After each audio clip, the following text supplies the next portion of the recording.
Assalamualaikum warahmatullahi wabarakatuh. Perkenalkan kami dari kelompok 1, sesi 13 akan mempresentasikan hasil kerja kelompok kami mengenai pemanfaatan teknologi informasi dalam manajemen perkantoran. Baiklah, langsung saja untuk penjelasan materi pertama akan dijelaskan oleh Arifah Ramadhani. Tentang teknologi informasi. Teknologi informasi adalah perolehan, pemrosesan, penyimpanan, dan penyebaran informasi, baik yang berbentuk angka, huruf, gambar, maupun suara dengan suatu alat elektronik berdasarkan kombinasi antara perhitungan dan komunikasi jarak jauh.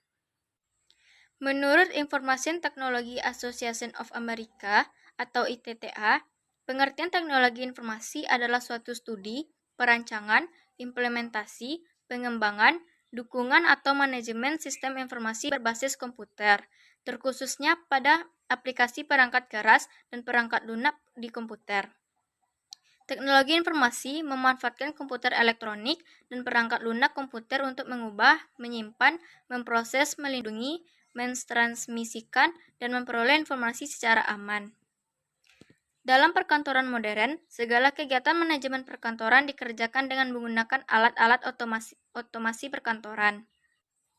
Sistem informasi teknologi dibutuhkan dalam manajemen perkantoran modern dalam menjalankan aktivitasnya, yaitu untuk mencatat segala transaksi yang terjadi dalam kegiatan perkantoran tersebut. Selain itu, untuk mengolah data-data transaksi tersebut sehingga menjadi informasi yang lebih berguna berbentuk laporan. Sistem tersebut berjalan dan berkembang di dalam perkantoran dan merupakan sumber daya konseptual sangat penting yang untuk mendukung berlangsungnya aktivitas perkantoran. Baiklah, saya akan melanjutkan materi berikutnya, yaitu tentang pengaruh informasi terhadap pekerjaan kantor. Dalam memperkirakan pengaruh teknologi informasi terhadap perkantoran, ada beberapa perspektif atau harapan yang harus dipertimbangkan. Yang pertama yaitu implikasi umum atau aspek sosial, ekonomi, dan sebagainya. Yang kedua yaitu implikasi terhadap karyawan kantor. Baiklah, masuk ke materi yang pertama, yaitu tentang implikasi umum atau aspek sosial, ekonomi, dan sebagainya.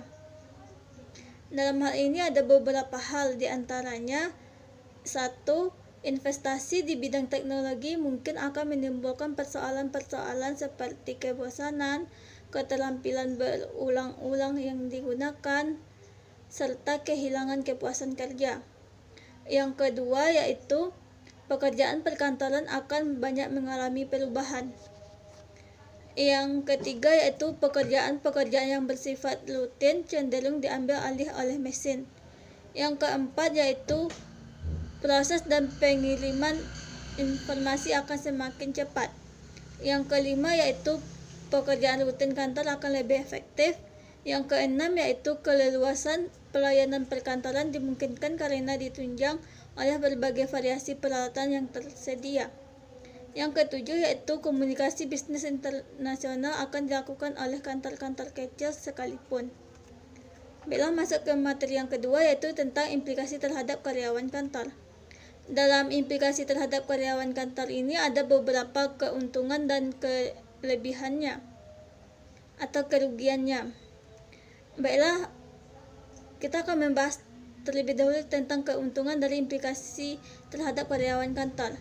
Di antara lain yaitu: 1. Mendorong untuk belajar keterampilan baru. Yang kedua yaitu pekerjaan-pekerjaan yang menjemukkan dapat dialihkan ke mesin-mesin. Yang ketiga yaitu lebih mempermudah dan mempercepat penanganan informasi. Yang keempat yaitu lebih mudah dan cepat dalam memperbaiki kesalahan-kesalahan. Yang kelima yaitu bertambahnya kesempatan dalam bidang pemeliharaan peralatan elektronik, pemrogramer, dan rekayasa software. Yang berikutnya yaitu kesempatan untuk memperpendek hari kerja setiap minggunya. Yang terakhir yaitu lebih sedikit pekerjaan. Baiklah, masuk ke kerugian atau kekurangan dari implikasi terhadap karyawan kantor.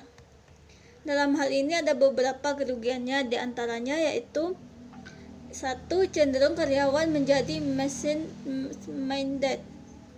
Kedua, yaitu masalah kesehatan sebagai akses dari peralatan seperti layar, printer, dan sebagainya. Yang ketiga, yaitu kehilangan kontak personal karena penyampaian informasi dilakukan oleh mesin.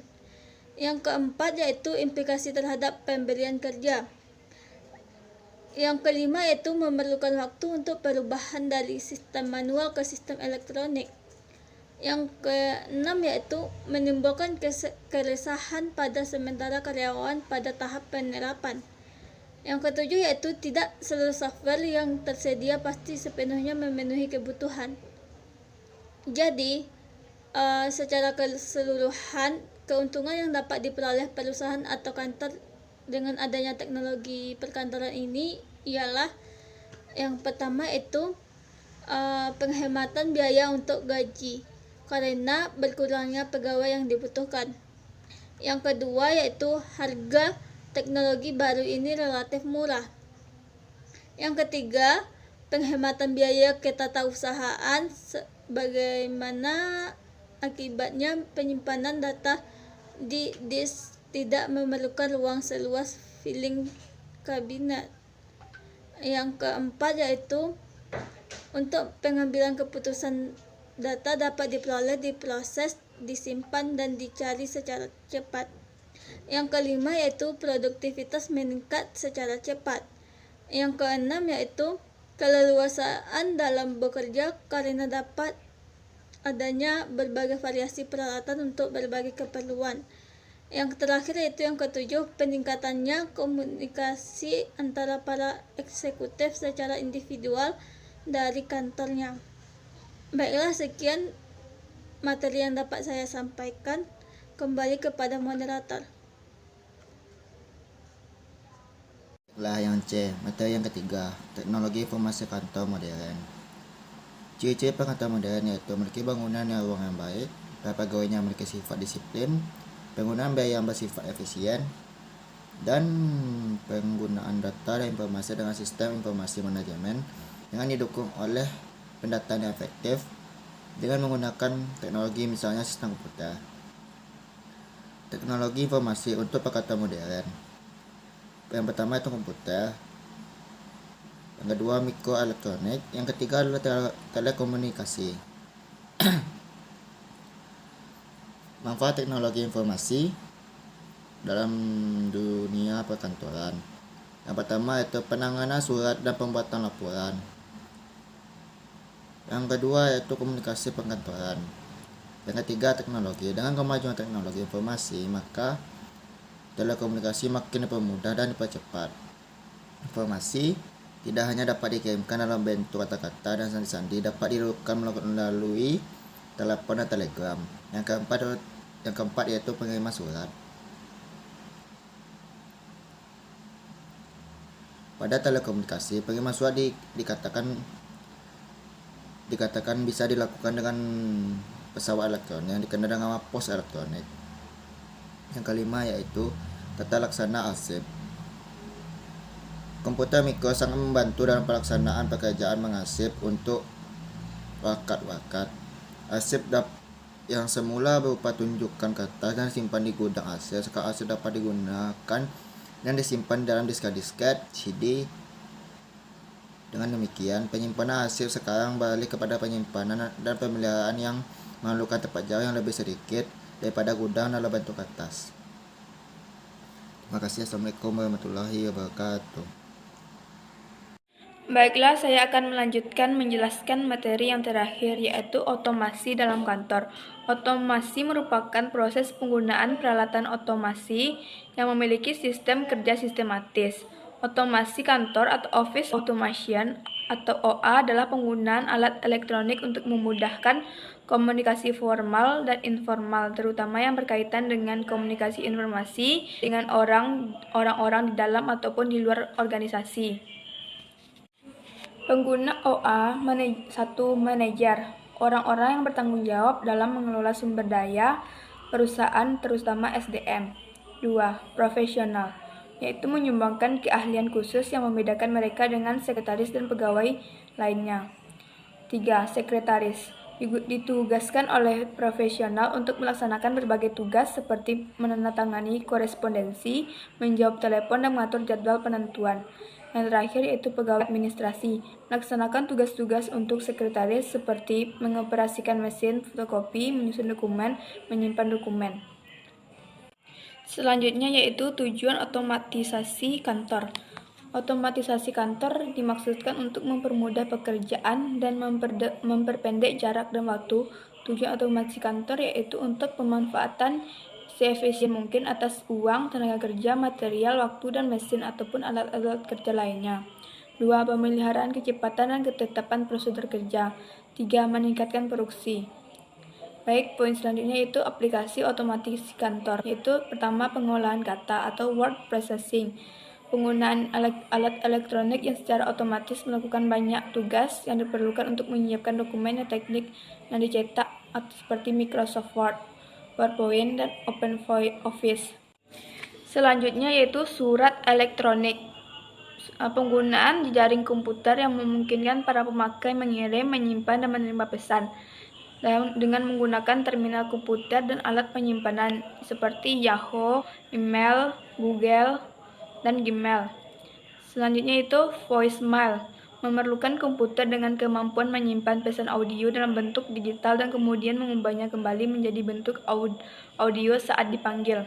Selanjutnya itu kalender elektronik, pengguna jejaring komputer untuk menyimpan dan mengambil kalender pertemuan manajer, dan sekretaris.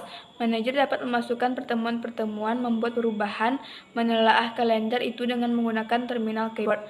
Selanjutnya itu konferensi audio, yaitu penggunaan peralatan komunikasi suara untuk membuat suatu hubungan audio di antara orang-orang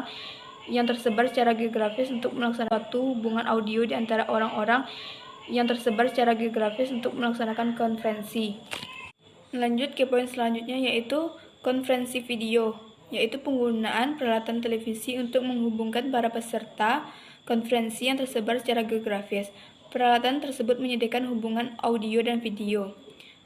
Selanjutnya yaitu konferensi komputer, merupakan penggunaan jaring komputer untuk meningkatkan para anggota tim dalam memecahkan masalah.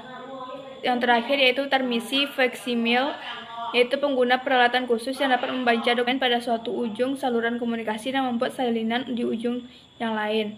Yang terakhir yaitu video teks, merupakan penggunaan komputer untuk menampilkan pada layar materi narasi dan grafik yang tersimpan. Yang terakhir yaitu desktop publishing, penggunaan komputer untuk menyiapkan output tercetak yang kualitasnya sangat baik.